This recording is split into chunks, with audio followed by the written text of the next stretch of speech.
Every so often, the recreational vehicle industry finds our number at the bottom of some filing cabinet and calls to offer a vehicle to test drive.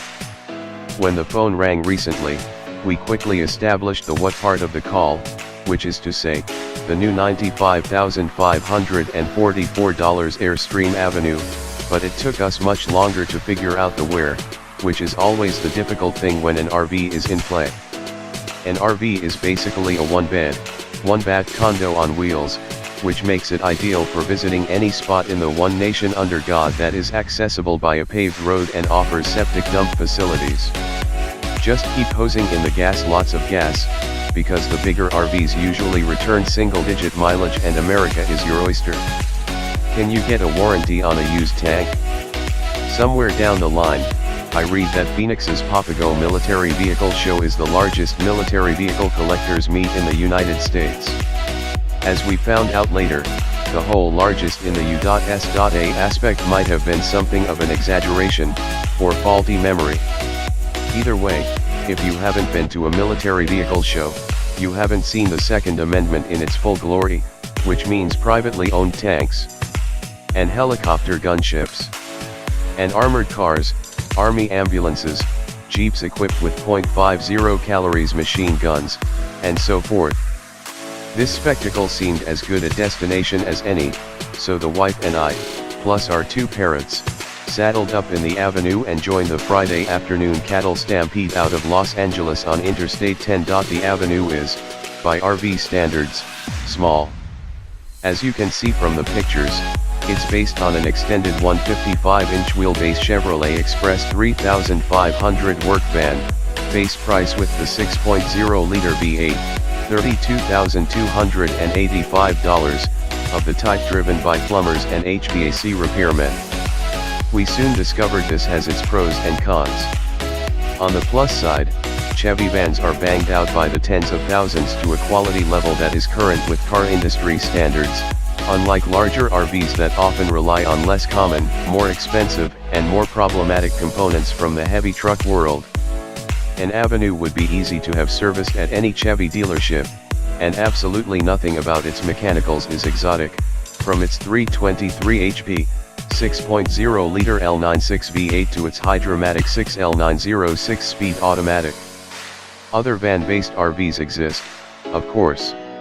Airstream and many other converters build them using the Mercedes-Benz Sprinter, and at least Sports Mobile plans to make RVs from the new Nissan Envy. On the downside, the acres of primer gray plastic that form the dash and door trim might be fine for Larry the Cable Guy, but they seem overtly cheap in a $95,000 RV, even given the rest of the interior, which is quite flatteringly trimmed in leather. The radio is the kind of base, tinny unit you'd expect to find in a work van, where the employer figures it has to provide its workers with something to listen to or they'll quit. Also, making a workaday van into an RV complete with a bed, toilet, shower, kitchen stovetop with cabinets and refrigerator, fresh and gray water tanks, pumps, onboard generator, satellite television, and more raises its curb weight to 8,100 pounds. That's fairly close to the stock van's 9,600 pound gross vehicle weight. The Avenue can tow almost 8,000 pounds. By necessity, Airstream fits firmer springs and heavy-duty shocks to support the load, as well as high-pressure truck tires. The resulting ride can seem rather brittle after hours of travel on America's highly imperfect interstates. The first overnighter. A late departure out of LA meant a stopover in the remote desert just west of the Arizona border. We steered well off the highway to a quiet spot in the sandy alluvial fan of the crumbly Chuckwalla Mountains, which is one small corner of the vast latte-colored emptiness you fly over on the standard approach to Lax. Like a small sailboat, the Avenue is a self-contained domicile, and there is no wasted space. Storage cabinets elegantly trimmed with a sort of dark, vaguely wood-grained formica fill every available nook. Above the front seats and hidden behind the flat-screen television is another large storage area, and several underbody storage boxes are accessible from the outside of the van. Recessed lighting is ample, and the zones are controlled by various switch panels. The bed has a pair of reading lights. Once you've stopped for the evening, converting the Avenue from traveler to dining car and sleeper takes a few minutes. Push a button, and the couch at the back of the van slides flat on motorized tracks to become a two-person bed. The middle captain's chairs swivel, and a two-piece table can be assembled and inserted into a mount on the floor. If you wish to set up chairs outside, a motorized sunshade can be deployed from the side of the van to make a comfortable lean-to from which to observe the scenery. The 4-burner cooktop runs off a 9.9-gallon LPG tank good for many meals, and the adjacent sink, as well as the shower, draws from a 34-gallon freshwater tank. The interior lights and the various electric pumps run off either twin auxiliary batteries, shore power from outside, or, if necessary, a 2.8 kilowatt onboard gasoline generator slung behind the rear axle and operated by a hidden control panel above the bed. There's even a 13,500 BTU air conditioner and a 16,000 BTU furnace, fueled by LPG, to make the interior perfectly comfortable as needed. A skylight with a built-in fan can be cranked open if natural breezes are preferred, tight but fairly comfy. The sofa bed is fairly comfortable, but since it's designed to be slept in with the bodies widthwise across the van, anybody taller than 5'10" will find his/her head and feet bumping into the van's side walls and will have to sleep at an angle. This is another downside of opting for a smaller RV.